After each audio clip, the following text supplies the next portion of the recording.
Welcome to landmark judgement series with pro Vidya. पहले part में हमने कुछ लैंडमार्क जजमेंट्स देखे थे। We will again see few more landmark judgements. Landmark judgements are very important for all CLET, UG, NPG and even for other law entrance examination. Landmark judgments have power to change the nation. When executive powers the mandate of constitution, therein comes the Supreme Court as guardian of constitution, as guardian of fundamental right to save the country. तो landmark judgement हमें यही दिखाया था कि जब जब country में दिक्कतें हुई है, सुप्रीम कोर्ट ने अपनी सुप्रीमेसी दिखाई है और बहुत ही अच्छे तरीके से एज गार्जियन ऑफ कॉन्स्टिट्यूशन का रोल निभाया है। So let's dive in. आपको हमेशा कंफ्यूजन होता होगा, मुझे भी होता था कि आखिर सुप्रीम कोर्ट में जजेस का अपॉइंटमेंट होता कैसे है, because it is very confusing. पहले दूसरे तरीके से होता था, करंट सिस्टम कुछ और है।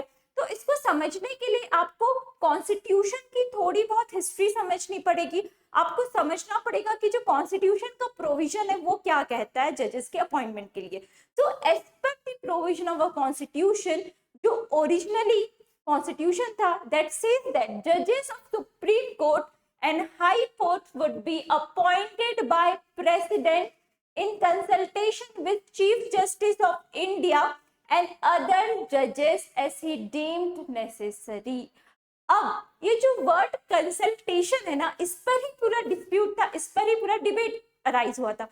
क्या कंसल्टेशन का ये मतलब होता है कि प्रेसिडेंट को स्ट्रिक्टली रिकमेंडेशन लेना पड़ेगा from honourable CJI of India, या सिर्फ नॉर्मल आप एडवाइस ले सकते हो? तो बार बार ये जो एम्बिग्यूटी थी, तो इसी एम्बिग्यूटी को सॉल्व करने के लिए चीजें सुप्रीम कोर्ट के पास गई। तो जब पहली बार सुप्रीम कोर्ट के पास चीज गई थी इन SP Gupta versus union of India case में, इसमें सवाल यही था सुप्रीम कोर्ट के सामने that who has primacy in appointment of judges? क्या सुप्रीम कोर्ट के पास पावर होगी, क्या जुडिशरी के पास पावर होगी जजेस के अपॉइंटमेंट में कि उनका रिकमेंडेशन फाइनल माना जाएगा, क्या एग्जीक्यूटिव के पास पावर है? तो this case was disappointing for constitutional lovers. इसमें ये कहा गया था that Supreme Court in this case ruled that executive had primacy. अब सुप्रीम कोर्ट ने ये कह दिया था that recommendation of Chief Justice of India is not binding on government. तो एग्जीक्यूटिव ने बहुत ज्यादा पावर इंजॉय करी थी from 1981 to 1993 when it comes to judicial appointments in Supreme Court. क्योंकि एग्जीक्यूटिव के पास जब पावर होगी, जब एग्जीक्यूटिव के पास रिकमेंडेशन लेना कंपलसरी नहीं होगा, सो एग्जीक्यूटिव कहीं ना कहीं बायस तरीके से भी जजेस का अपॉइंटमेंट कर सकती। तो आपको नहीं लगता इससे जुडिशरी थ्रेट में, इससे इंडिपेंडेंस ऑफ जुडिशरी थ्रेट में? क्योंकि इंडिपेंडेंस ऑफ जुडिशरी तभी हो सकती है जब जजेस का अपॉइंटमेंट इंडिपेंडेंट तरीके से हो, जब जजेस इंडिपेंडेंट हो, जब जजेस बायस ना हो इन फेवर ऑफ एग्जीक्यूटिव और in favour of legislative bodies.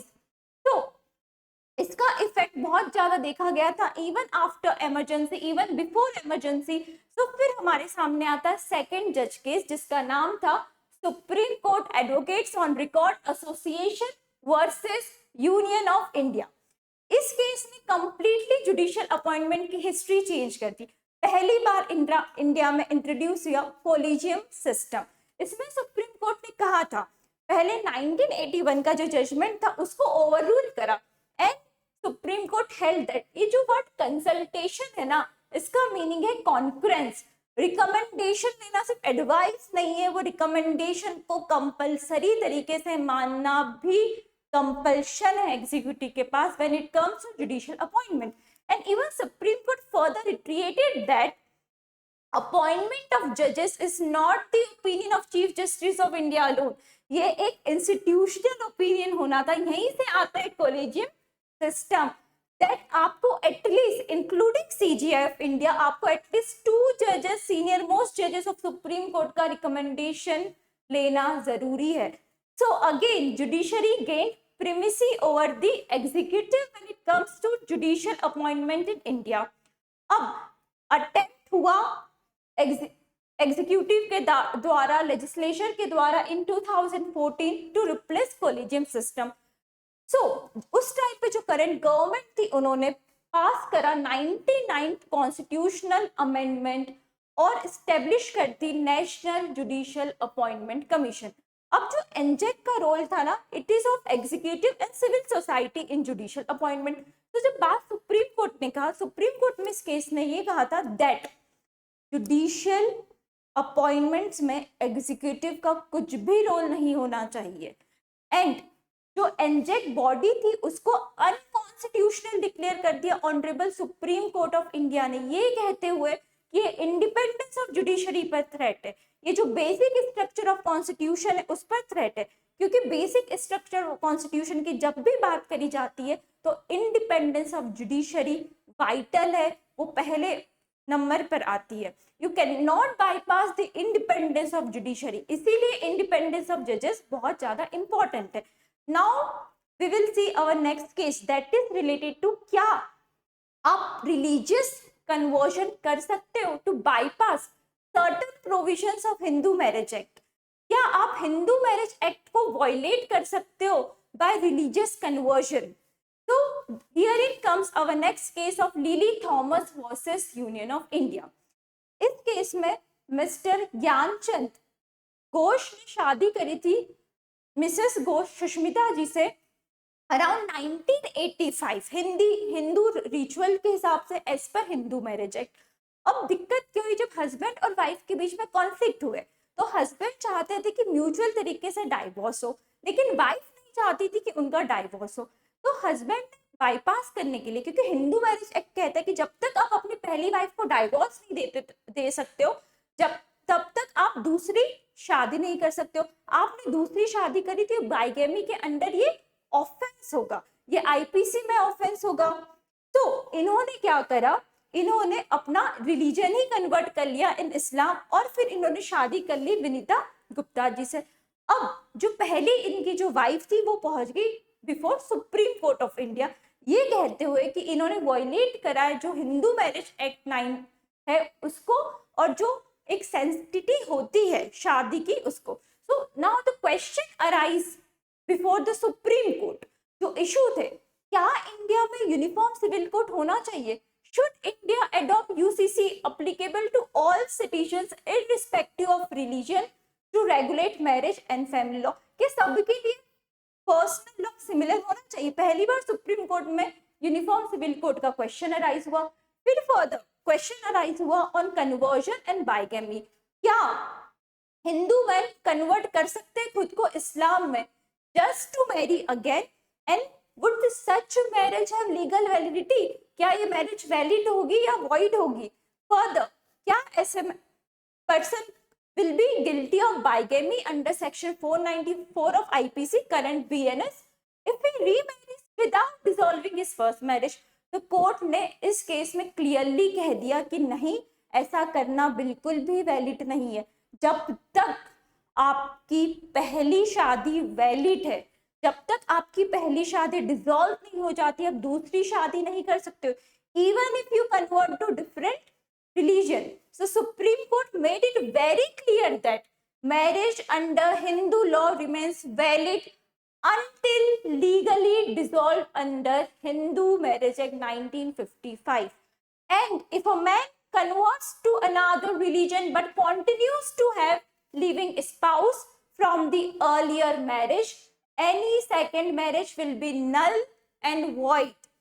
Further, court reiterated that such a marriage would amount to bigamy and will attract punishment under provision section 17 of Hindu Marriage Act and further section 494 of Indian Penal Code and section 495 of IPC. तो इस case ने हमें ये बता दिया that you cannot bypass Hindu Marriage Act provisions, you cannot insult religious conversions just for your personal benefit. Further हमारे पास आता है द मोस्ट सेलिब्रेटेड जजमेंट। आपने इस जजमेंट को कहीं ना कहीं देखा होगा। So it's Maneka Gandhi versus union of India. जो हमारा कॉन्स्टिट्यूशन का आर्टिकल 21 है वो कहता है कि that no person shall be deprived of his life and personal liberty but except according to procedure establish by law. अब ये जो टर्म है ना, प्रोसीजर एस्टेब्लिश बाय लॉ, इसके इंटरप्रिटेशन पर ही डिबेट होता है। कैसा प्रोसीजर होना चाहिए? प्रोसीजर का तो ये मतलब हो कि पार्लियामेंट कुछ भी कल को लॉ बना दे, law is not even if it is approval. कभी इतना आप कभी लेमन इंटरप्रिटेशन करोगे तो इसका इंटरप्रिटेशन यही निकलता है, लेकिन सुप्रीम कोर्ट ने इस केस में कह दिया था कि नहीं, procedure establish by law must not be arbitrary. Procedure established by law must be just, fair and reasonable. आप कोई भी प्रोसीजर इनेक्ट नहीं कर सकते जो प्रिंसिपल्स ऑफ नेचुरल जस्टिस के अगेंस्ट हो। तो मेनका गांधी जी का पासपोर्ट कटेल कर लिया गया था बाय एयरपोर्ट अथॉरिटीज जब वो इंडिया से बाहर जा रही थी। तो उन्होंने पूछा कि क्यों उनका पासपोर्ट कटेल करा, तो अथॉरिटीज ने कुछ जवाब नहीं दिया। तो सुप्रीम कोर्ट ने इस केस में ये हेल्ड करा था दैट पहली बात, procedure establish by law fair होना चाहिए, जस्ट होना चाहिए, रीजनेबल होना चाहिए। दूसरी बात, हर एक इंडिविजुअल के पास under article 21 under principles of natural justice we have right of audi alteram partem, हर एक इंसान के पास राइट टू बी हर्ड होता है। जब तक कोर्ट कुछ नहीं कह देती, जब तक कोर्ट उसको कन्विक्ट हेल्ड नहीं कर देती, जब तक कोर्ट एक्यूट नहीं हेल्ड कर देती, executive is no one to bypass this provision. So issue before Honorable Supreme Court was that Article 40, 19, 21 are connected or mutually exclusive. तो कोर्ट ने इस पर हेल्ड कर था, गोल्डन ट्राइंगल का रूल दिया था कि जब आप एक इसमें से प्रोविजंस को, इस आर्टिकल को वायलेट करते हो तो आप आर्टिकल 40, 19 को भी वायलेट कर रहे हो। आप जब आर्टिकल 14 को वायलेट करते हो तो आर्टिकल 19 एंड 21 को भी वायलेट करती है। ये सब आर्टिकल साथ में चलते हैं। Further, whether the right to travel abroad is part of Article 21. So Supreme Court very vehemently declared that yes, it is part of Article 21. Your right to travel abroad comes under personal liberty. ये right government आपका cartel नहीं कर सकती जब तक proper procedure ना हो। Further, क्या phrase procedure establish by law का आखिर मीनिंग क्या होता है? Just is mere procedure establish by law या इसका और सर्टन डीपर मीनिंग होता है? So court held that personal liberty under Article 21 must be given a broad interpretation which includes right to travel abroad. Further, the court declared that Article 14, Article 19, Article 21 are not mutually exclusive but are interrelated, forming what is known as golden triangle of fundamental right. It was held that any law depriving a person of liberty must not only satisfy the requirement of Article 21 but must also stand the test of Article 14, Article 19. Court ने further इसमें overrule करा, जो narrow, बहुत ज्यादा narrow interpretation दिया था AK गोपालन वाले केस में, उसमें उस वक्त जो बेंच थी उन्होंने ये हेल्ड करा था that procedure establish by law is procedure, और ज्यादा इस पर ध्यान नहीं दिया था that it should be fair, just, reasonable. तो उस जजमेंट को ओवररूल करा और इस केस में कहा था कि नहीं, प्रोसीजर फेयर होना चाहिए, जस्ट होना चाहिए, रीजनेबल होना चाहिए, तभी वो procedure in the eyes of law valid है। The court also emphasized that government had violated the principles of Audi Altram Partem, the right to be heard, thereby denying natural justice to the petitioners. So thank you for your patience listening. मिलते हैं next series में। अब हम current legal affairs month wise we will discuss in details. So that will help you in your competitive examination और इससे आपका legal acumen भी develop होगा. So please do follow us on Instagram, Telegram and YouTube.